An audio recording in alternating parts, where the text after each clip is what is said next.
திமுகவில் அவருக்கு கொடுக்கப்பட்டது துணை பொதுச் செயலாளர் பதவி, மூத்த அமைச்சர் பதவி 2 கொடுக்கப்பட்டது. அவருக்கு நாங்கள் பண்ணோம். ஒரே ஒரு கேள்வி அமித்ஷா கேட்டாராம், 30 ஆண்டு காலம் எம்ஜிஆர் ஜெயலலிதா ஃபோட்டோவை மாரில் சுமந்து ஸ்டாலின் ஃபோட்டோவை சமைப்பீங்களா நீங்கள் அப்படின்னு கேட்டாராம். அதுக்கு ஓபிஎஸ் சொன்னாராம், எனக்கு அரசியல் அனாதையாக போயிட்டேங்க, உங்களை நம்பி நான் வந்தேன், ஒன்றுமே எல்லாம் போயிடுச்சு, கட்சியும் காணாமல் போச்சு, மனோஜ் பாலனும் போயிட்டாங்க, மைத்ரேனும் எல்லாம் போயிட்டாங்க, எல்லாம் டிஎம்கேல போய் ஜாயின் பண்ணிட்டாங்க, யாருமே இல்லை, நான் தனியாக இருக்கேன்.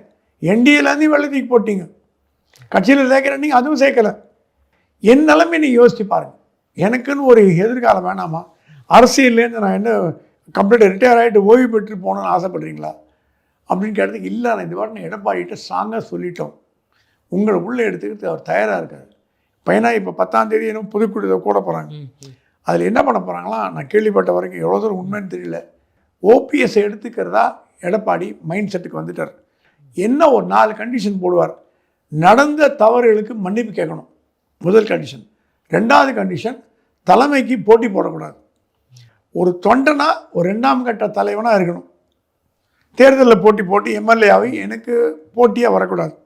உங்கள் ஆளுங்களுக்குன்னா ஒரு 5-6 பேர் சீட்டு தரும். இது எல்லாத்துக்குமே ஓபிஎஸ் ஒத்துந்தான்னு கேள்விப்பட்டோம்.